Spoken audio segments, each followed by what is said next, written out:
This is Indie Business Podcast, Season 2, Episode 11, Women, Wealth, and Wow.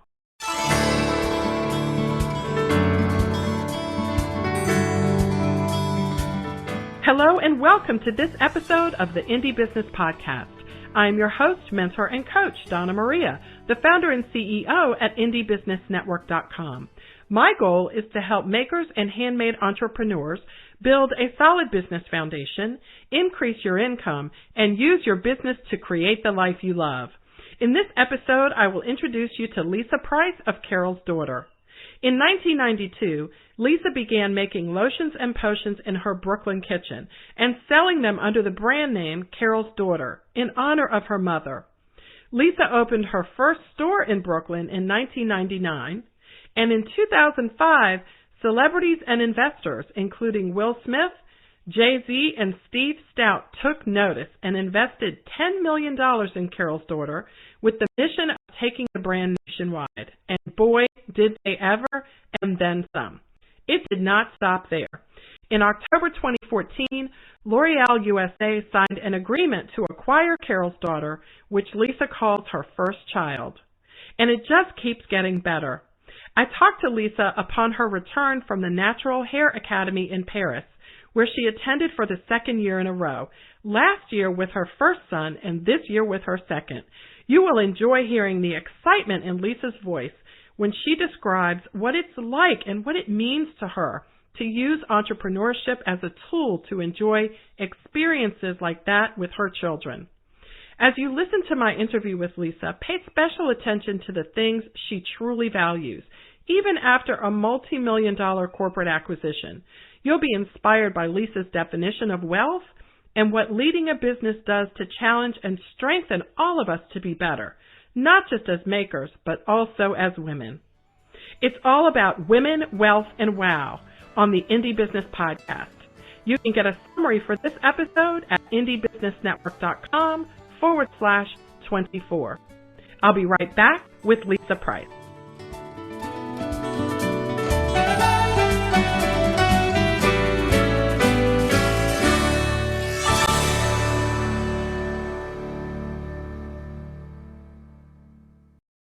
Lisa Price from Carol's Daughter. Welcome to Indie Business Podcast.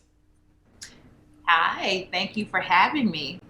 Now, Lisa, you just returned from a fabulous trip to France. I was following the Instagram. What an exciting opportunity, and you were able to take your son with you as well.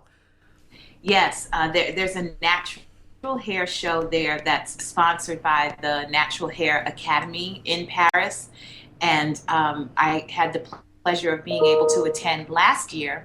And last year I brought my oldest son, Forrest, with me. And this year I got to bring my younger son, Ennis, with me. And yeah, I love Paris. I've been there twice and it's become a favorite city.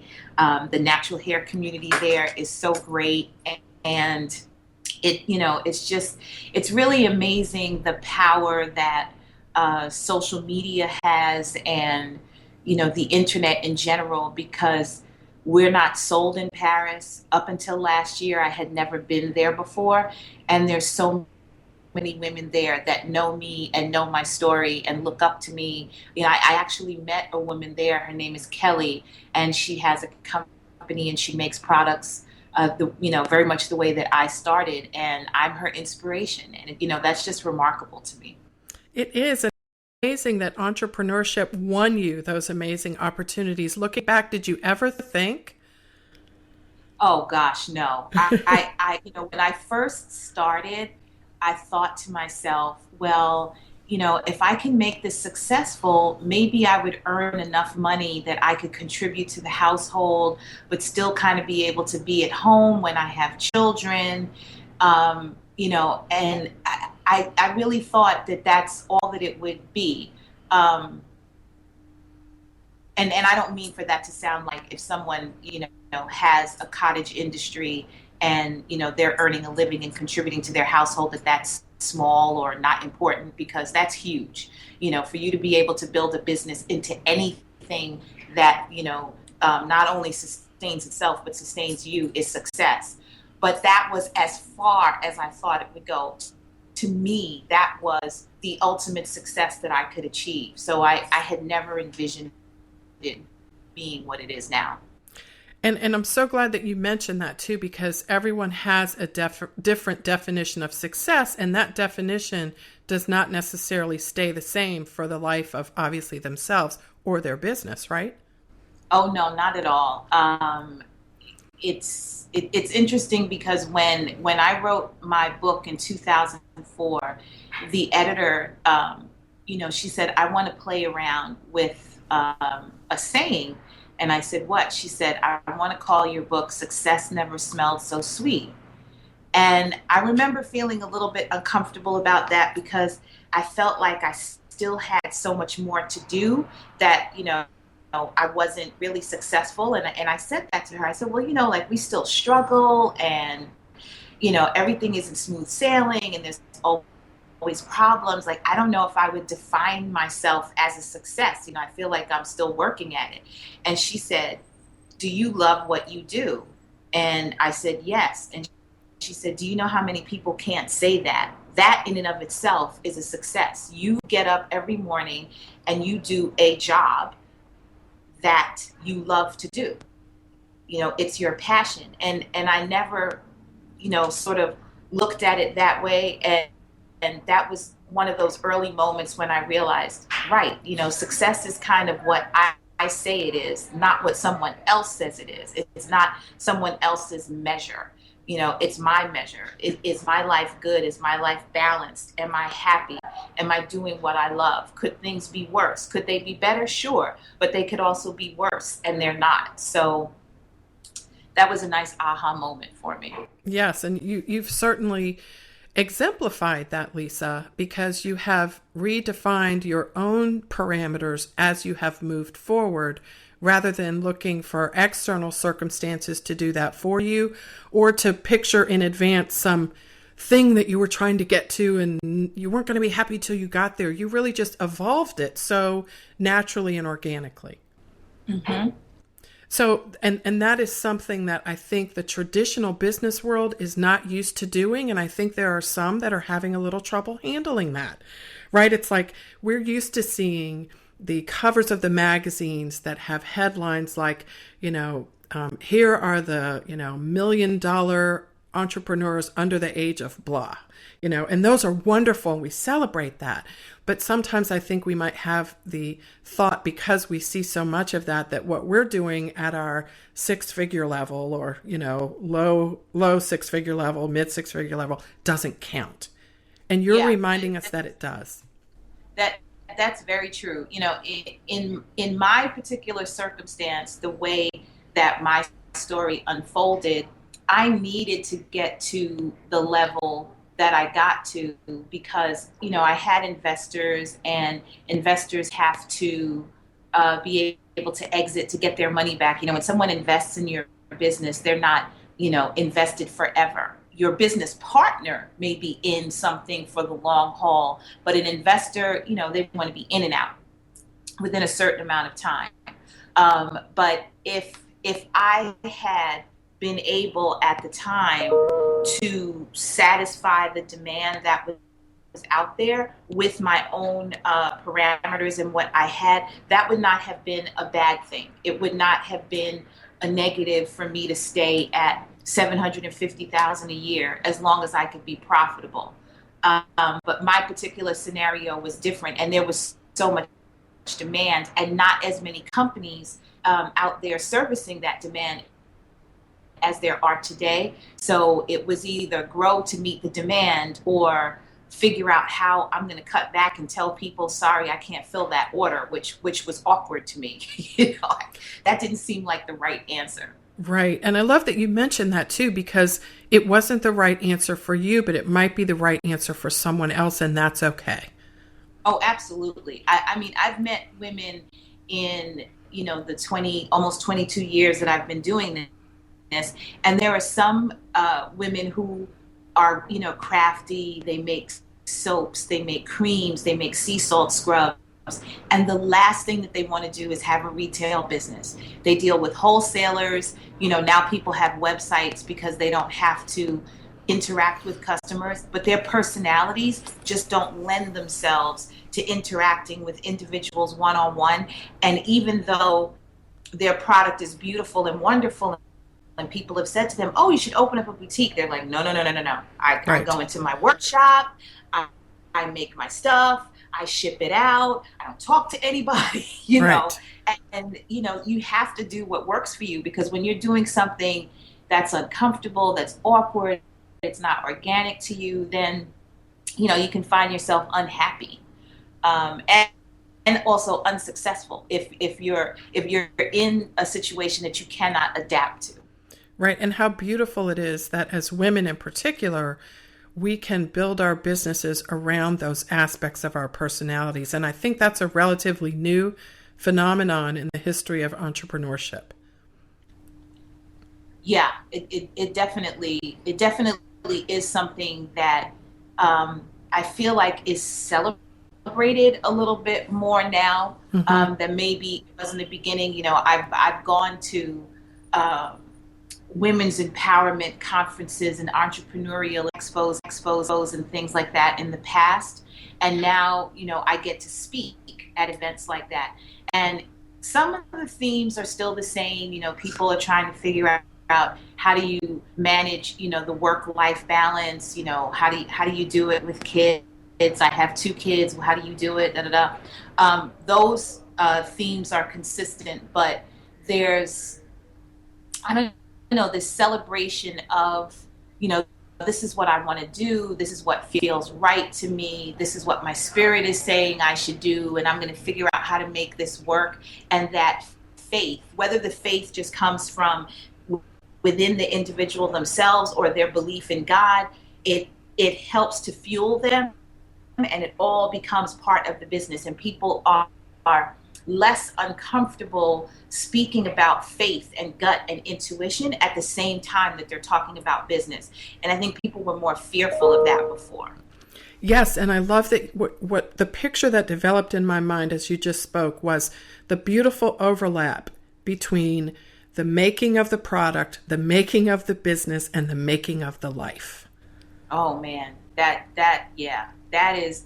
I have said to people so many times that I don't even know who I would be as Hmm. a person if it wasn't for my business, because I changed so much. You know, the path that the business put me on forced me to grow, be stronger, be more mature, do things that I never thought that I would do. And I've always compared it to, you know, your children. You know, you have a child, and there are things that you'll do for your child that you just would never do for yourself or anyone else. You know, if Hmm. God forbid your child is in danger, you are not going to think twice about risking your own life to save them. Right. It's like after the fact you go, wait a minute, what did I just do? I Right. remember Forrest was about 13 months old, and the front door was open because somebody was exiting the house, and he came downstairs and just ran outside, and I turned and I said, wait a minute, where did he go? Did he just go outside? And it was dark outside. I ran down the street to catch my child foot. I would never go outside barefoot and walk down the street. I could have stepped on, I didn't even think about it. It was like my baby's running down the street. Right. you know so for me, Carol's daughter put me in situations where, okay, you've got to make a speech, really? I've never done that before. How do I what Yes. do you mean I make a speech? And you're uncomfortable, and you're sweating, and your stomach is all knotted up, Hmm. but I figured it out. You're going to do television, you got to do an interview. Oh my God, how do I do, wait, the camera's going to be on, wait, and you figure out how to do it. Now I'm selling on television. I do speaking engagements, I do interviews all the time. And I don't, I mean, sometimes I still get nervous depending on the size of the audience or if there's something different about what I'm doing. But the nervousness doesn't scare me like it Hmm. used to. And if it wasn't for my business, I wouldn't have become this person. That is such an amazing encapsulation of what entrepreneurs go through, the fear at the beginning, and being able to, Fear at the beginning, fear in the middle. right, right, a different kind of fear. The fear is redefined. So this is wonderful. So you just mentioned 22 years, Lisa. My goodness, I can't even. It's like I can't. It just is so amazing to think about that. So you have seen so many things, and I remember the first time I encountered a Carol's Daughter product. I was at a women's conference in Pennsylvania. I walked up to this lady's table, and she had mimosa hair honey. And I thought it was the most amazing thing because it was such a pretty color. Because back then I remember you were mixing the alkanet. Yes, And yes. yes, and it was so beautiful. And she was so excited. And I remember because she was so excited. I had, and it was so pretty. And it's so fast forward to all the time that has passed and all the amazing things that have happened for Carol's Daughter. What is your definition of wealth now that you have, moved forward in your business and achieved things that at the beginning were just sort of not on the play card?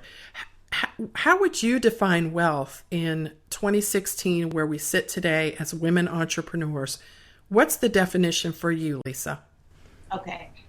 So the first thing that I want to say is I know that people usually sort of project wealth onto me. They always have. The assumption is, I have Oprah money. I don't, not at all. Nowhere near it.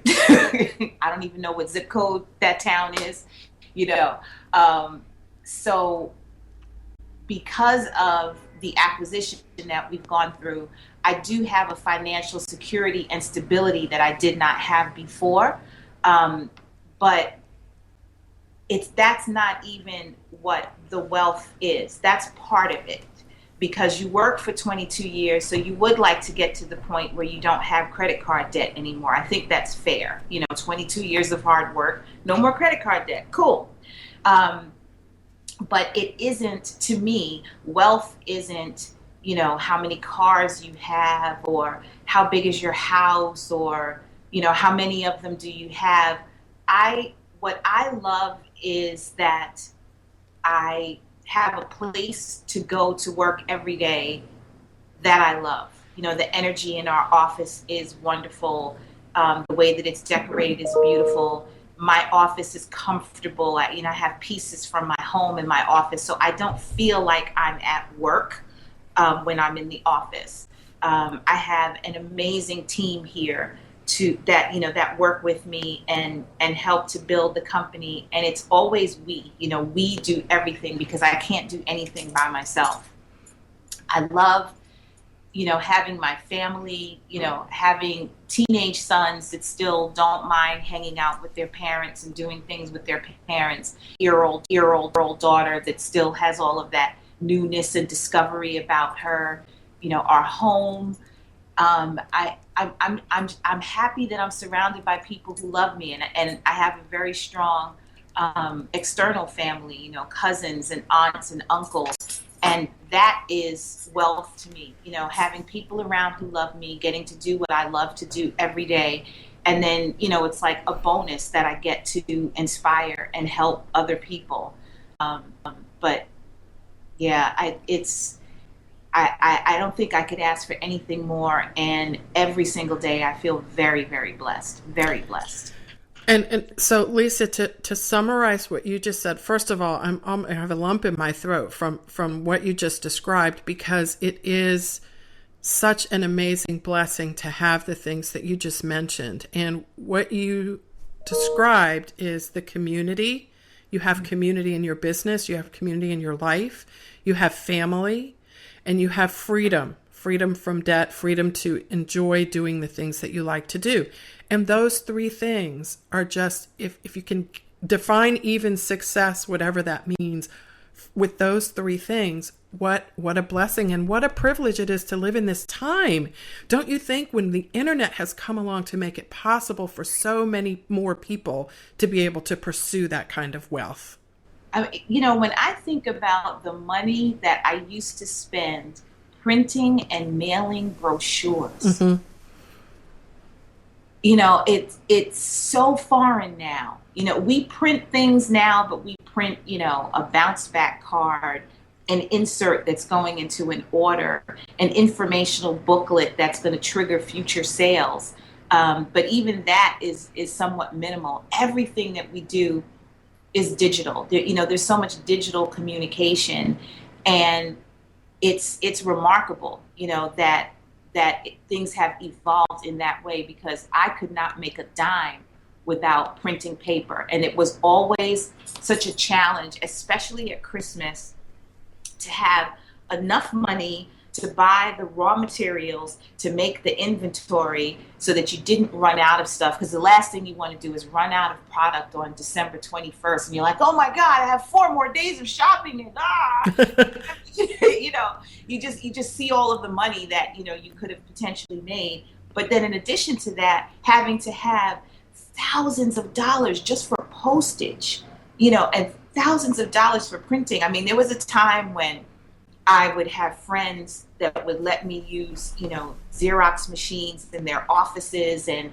I would buy the paper and, you know, go to an office at 2:00 in the morning and run off a brochure. So I wasn't paying a printer, but I couldn't do that forever, you know. And when the numbers got larger and larger, I had to pay somebody to print it.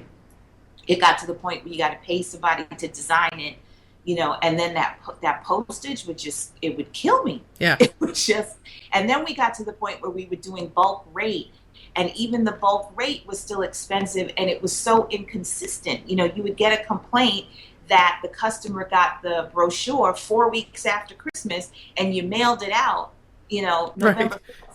You know? Right. Yes, so many things that you can't control, and we obviously still have things we can't control, but with technology, there are so many things that we can create. We can create new systems. We can bypass a lot of those institutional bureaucratic requirements, so to speak, and make it look how we want it to look.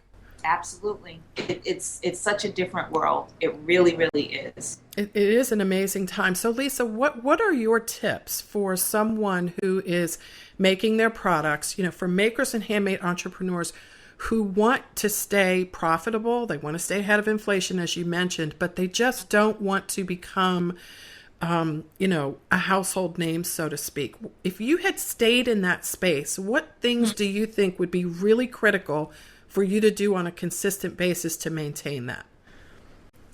I think just in thinking about, because when you're 30 something, you know, I was 30 something when I started, you look at life very differently than you do at 50 something. So while I still love mixing things in the kitchen and playing around with flowers and stuff like that, if I woke up every day with, okay, I need to make 4 dozen of these and 2 dozen of those and 6 batches of this and, you know, 72 jars of that, like it used to be 22 years ago, that would be more challenging now that I'm older. You know, and I'm not saying it like, you know, I'm falling apart. It's just your body just doesn't do certain things as easily as it did before. So I think in planning how you evolve, you have to factor that into it. So, you know, what size is comfortable and profitable for you?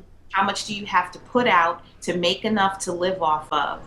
And if you are physically not able to do it, or if the physical aspect of the work becomes taxing, do you make enough money to pay someone to do it? And if you don't, do you need to scale up to a different level so that you can have people that you're paying to do the manufacturing, and then you just run the business when you get to that point where, you know, you're 57 and getting up to make, you know, 22 loaves of soap is just not the move. Right. It's just, it's not the move in so many ways, but you know, and the blessing again of that is that you have that option. But I love the point that you made about making sure you plan for it. I know, physically everything is, you know, the same as it's always been for me, thank God so far. But the growth of my children has forced me to do things mentally have nothing to do with physical, but they just require a different level of energy. Yes. Obviously, I didn't have any when I started my business, but I did plan the business so that when I did have them, I would be able to maneuver around their world and still keep the business going. Right. And then figuring out ways to save. That's really hard when you're an entrepreneur. It was very, very hard for me. Because sometimes you'd have something saved and then something would happen and you'd have to save the business. So, you pull your savings in and you put it into the business. So, trying to be disciplined about those things, remembering to pay yourself first. Yes. Which is something that we don't always do when we're entrepreneurs, but it's something that you have to do. And it was something that I did, and then I would have to spend it, and then I did do it again, and then I'd have to spend it. And, thankfully, I'm in a position now where I know what I need to keep in the bank, and I'm not going to touch it. But that was very challenging. And it goes back to that, like, you'll give up anything for your child. Mm-hmm. You do the same thing with your business. Like, you shouldn't touch your bank account, but man, we got to fix that piece of equipment, or, the electrician needs to come in and rewire something. Right. And then go and you take out that $3,000 or that $4,000 and you cover it. Because, you want to keep everything going. Yes. And Lisa, as we come to our conclusion, I want to ask you if you would share your insights on developing community around a brand. And I'm not just asking about buyers and customers. I'm asking about community. Carol's daughter has done such an amazing job of doing that. Can you share your insights and your approach to creating that? Because I think whether you want to be a very, very big business or you want to stay small, whatever that is defined for you, community is critical. Do you think? And how do you create that? What are your strategic insights where that's concerned? I'm not sure that I have specific strategic insights, but I think because I have been in the business of natural hair, and that community has always been vocal, even though it's changed quite a bit in 22 years. It was a completely different community 22 years ago than it is today, and it'll probably be very different 10 years from now. But it's always been vocal. It's always been kind of lifestyle. So even though it's beauty products, it's shampoo, conditioner, and that can seem sort of like fluff, the fact that it was developed and founded at a time when a movement began, the movement isn't about fluff. So the movement has empowerment and celebration of natural beauty and the power that is a woman, and not being ashamed and not hiding and not covering things up. So there's so many other messages that come into play. And with social media, you don't just have to sell. There are times when you do say, hey, you know what? Did you know Carol's daughter's now at Walgreens? You can get almond cookie at Walgreens. There are times when you have to say that because you have to drive your business. But that might be something that we do 3 times a week, but we're posting 5 times a day, and we're celebrating. Look at how beautiful this woman is. Oh my goodness, look at her hair. Isn't this little girl adorable? What do you think of this quote? Look at this sunset, and you're able to pull people to you that can support you and be with you and understand what you're going through. And because of social, that community is even larger. I had a community when I sold out of my home, and I had a community when I did the different street fairs. And then when I opened my first store, that community was standing outside waiting to come in. But now that community is so much bigger because she's just using her thumb and clicking to connect with us. And, I think if you're authentic and you talk about what you believe in, and you don't necessarily focus every single time on the dollar, but the person and what is it that she's interested in, it makes her sticky with you. And I think we've done a good job of figuring that out. I think that's absolutely the case. And what you just described for anyone, no matter what your business is being able to identify that community and then relate to them and engage with them in a variety of different ways. And hopefully you love the community because the community is something that you want to tap into because it means something personally to you. So hopefully it's really, it takes time and energy, but it's not really work. Yeah. No, it's not. It's not. I'm surprised at how much I enjoy social media. I finally figured it out 3 years ago, and Instagram helped me to figure it out. I to this day, I'm like, with Facebook, I really love Instagram. Yes, you do. Yes, because it's visual that it helped me to get it. But I love that I can share with those who choose to listen who I am, because there's some people that thought that they knew who I was because of Carol's Daughter or because of what they read in an article, and they see me put up a music artist or a video or something, and it's like, wow, you like that music, so now they're sort of discovering who I really am. And that's a difficult thing to do when you're using traditional marketing, building that personal brand. You have to have the PR person who's putting you in places so that people see you, and doing guest spots on different shows. And, it's a very daunting task. And what is also interesting is that millennials today, they don't know you if you're not on social media. You kind of don't exist to them. That is so true. And, that became very clear to me when I was on a college campus speaking to students and listened to them talk about people that I thought were quite well known. And they were just kind of like, oh, I don't know anything about her. She's not on social media. I don't know what she's about. She has no Facebook page. So, I'm not even into her. And right. I was just kind of like, wow. Light bulb moment. Yeah, you're invisible if you're not. Okay, I get this. Yeah. It's very interesting. And on your Instagram, you have done such an amazing job, Lisa, of leveraging your personal brand for the benefit of Carol's Daughter and leveraging the Carol's Daughter brand for the benefit of yourself personally. And do you feel that on Instagram? Do you feel that that is an overlap that is natural and that benefits both of you in that way? It definitely is natural because it is not planned at all. The Carol's Daughter social media people, they plan out their month. I follow them, they follow me, but we never coordinate. I never go to them and say, hey, I'm going to do something with Jada and you guys should do that. Like that never happens. And one Woman Crush Wednesday, I was thinking about doing Women Crush Wednesday with women with short hair. And I just hadn't gotten to it because I was busy that day.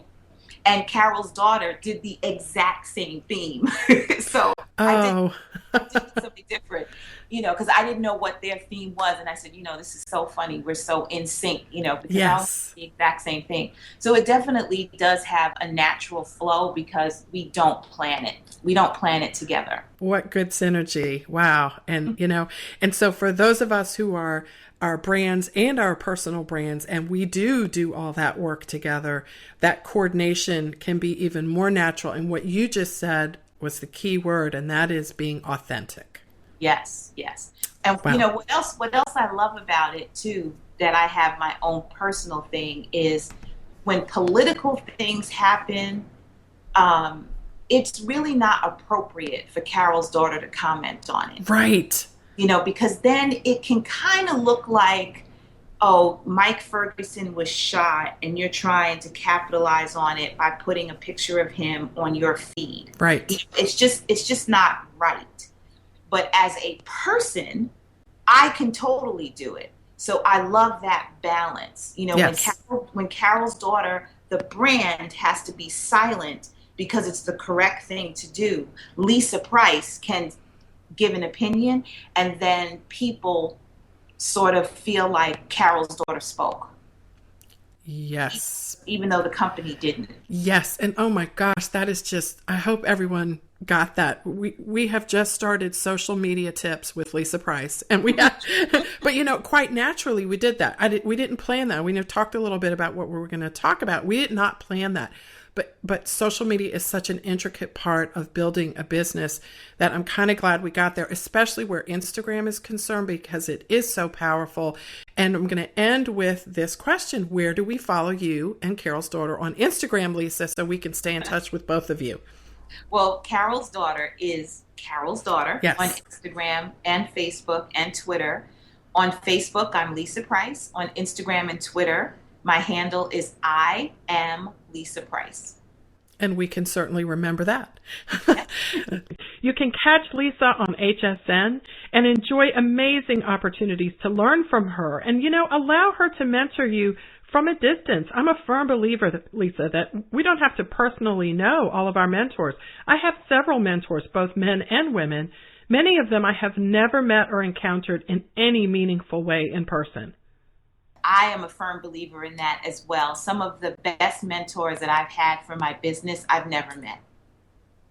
I read their books, I follow them, and I learn from them, but I have never had a conversation with them.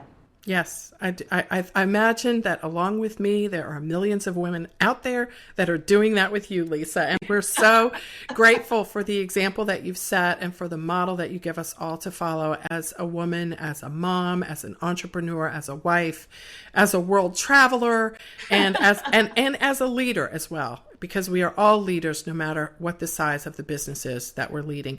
Thank you so much, Lisa Price from Carol's Daughter, for joining us. We will be following you and keeping up with your great products and your great example, and just enjoying being able to be on this journey with you. Thanks so much for joining us today. Thank you. Bye-bye. Bye-bye. Well, I hope you enjoyed my interview with Lisa Price. And if you did, won't you show me some love on Twitter? Go to indiebusinessnetwork.com/love, and you can let your friends know that you enjoy Indie Business Podcasts. I really want to make this broadcast useful for you, and if I am, please let me know by sharing. This improves our ranking online and on iTunes, and I thank you very much for lifting my efforts as I lift you. And if there's anything I can do to improve Indie Business Podcast, let me know that too. There's a contact link at indiebusinessnetwork.com, and you can use that to share what you'd like to see and how I can serve you better. I'll see you on the next episode of Indie Business Podcast. In the meantime, break all the rules, build your own corporate ladder, and create the life you love.